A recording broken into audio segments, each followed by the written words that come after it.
뉴시티 교리 문답 제10번째 질문은 10계명의 네 번째 계명과 다섯 번째 계명에 대하여 묻고 있습니다. 하나님은 넷째 계명, 다섯째 계명에서 무엇을 명하십니까? 하나님은 넷째 계명에서 안식일에 공예배와 개인 예배를 드리고 일상적인 업무를 하지 말며 주님과 다른 사람들을 섬기면서 영원한 안식을 고대하라고 명하셨습니다. 다섯 번째 계명에서는 부모님을 사랑하고 공경하며 그들의 경건 훈련과 가르침에 순종하라고 명하셨습니다. 10계명의 네 번째 계명 그리고 다섯 번째 계명에 대하여 묻고 있습니다. 하나님의 계명인 10계명은 언약 백성들에게 우리가 어떻게 살아가야 하는지를 분명하게 가르쳐주고 있습니다. 우리가 하나님의 뜻을 알지 못하면 어떻게 살아가야 할지 각자 옳은 소견대로 자의적으로 해석하고 살아갈 수밖에 없지만 그것이 옳은 길이라고 담보할 수 없는 것이죠. 그렇기 때문에 10계명을 통하여 하나님께서는 하나님의 자녀들인 언약 백성들이 어떻게 살아가야 그것이 참된 복인지 행복인지를 말씀해 주셨습니다. 하나님의 율법은 구원의 조건이 아니라고 말씀드렸어요. 이미 언약 가운데 구속받은 백성이 하나님께 응답하는 거룩한 삶의 지침이요 열매인 것입니다. 10계명은 단지 도덕적인 명령이 아니라 하나님께서 친히 그의 백성을 하나님의 자녀답게 살아가기 위하여 인도해 주시는 하나님의 언약적 규범이라는 것이죠. 네 번째 계명의 의미는 안식일을 거룩히 지키라 라고 명하고 있는데요. 이것은 단지 안식일이라는 토요일을 시간적으로 거룩하게 지켜라 이런 의미보다는 시간의 주인 대신 하나님을 인정하라는 의미가 훨씬 더 큽니다. 넷째 계명은 창조주 하나님의 주권과 섭리를 인정하며 인간이 창조의 질서 안에서 안식일에 하나님이 정하신 날이기 때문에 그 날이 의미 있는 것입니다. 안식일에 하나님을 기억하고 예배하라는 것이죠. 다시 말하면 수많은 시간들 중에 하나님께서 안식일을 택하여 우리에게 예배하라고 말씀하신 것입니다. 그렇지 않으면 우리는 모든 시간과 모든 날을 나를 위하여 사용하고 우리의 욕구를 채우는 데 사용하기 때문에 하나님을 기억하라는 것입니다. 그 날로 안식일을 정하신 것입니다. 따라서 이 안식일의 의미는 단순히 육체의 쉼만을 의미하는 것이 아니라 하나님과의 언약적 관계를 새롭게 확인하고 말씀과 성령의 사역을 통하여 우리의 영혼이 새롭게 회복되는 날을 의미하는 것입니다.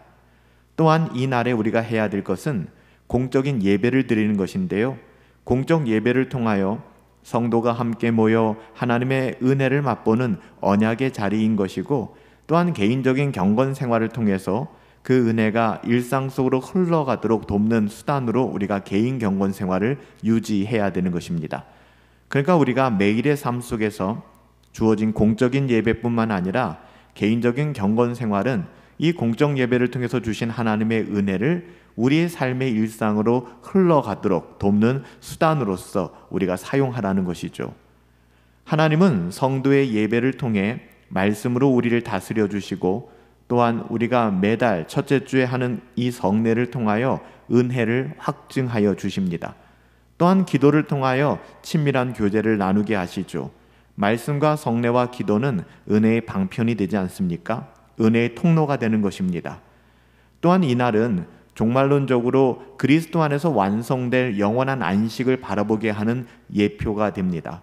그러므로 성도는 안식일을 기억하여 이 안식일을 율법적인 부담감이 아닌 복음의 은혜 안에서 주어진 기쁨의 날로 누려야 되는 것입니다. 그래서 안식일을 거룩하게 지키라 말씀하여 주신 것이죠. 다섯 번째 계명은 내 부모를 공경하라 하셨습니다. 다섯 번째 계명은 하나님께서 세우신 권위의 질서에 대한 순종을 요구하는 것이죠. 가정은 하나님이 직접 세우신 첫 번째 공동체이며 부모는 자녀의 삶 속에서 하나님의 대리적인 권위를 부여받은 유일한 존재입니다. 그러므로 부모를 공경하는 것은 곧 하나님의 주권에 대한 복종이자 언약적 삶에 대한 실천이기도 합니다.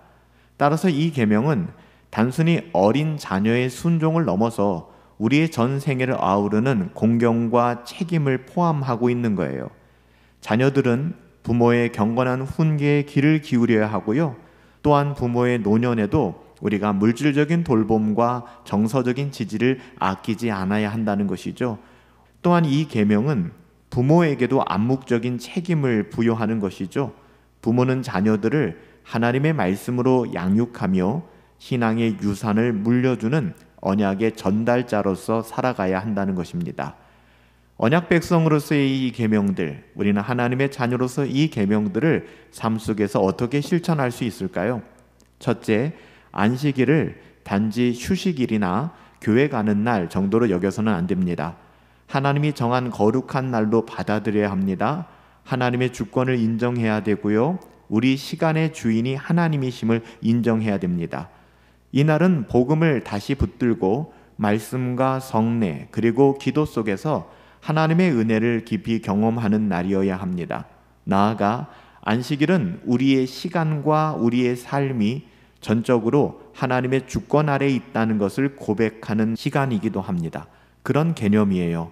우리의 시간의 주인이 하나님이심을 고백하는 것이죠. 우리가 주일 성수조차 하지 못하면서 우리 시간의 주인을 하나님이다 라고 어떻게 이야기할 수 있을까요? 불가능한 것이죠. 두 번째, 부모와의 관계를 통하여 하나님의 권위 질서에 어떻게 반응하고 있는지를 돌아볼 필요가 있어요.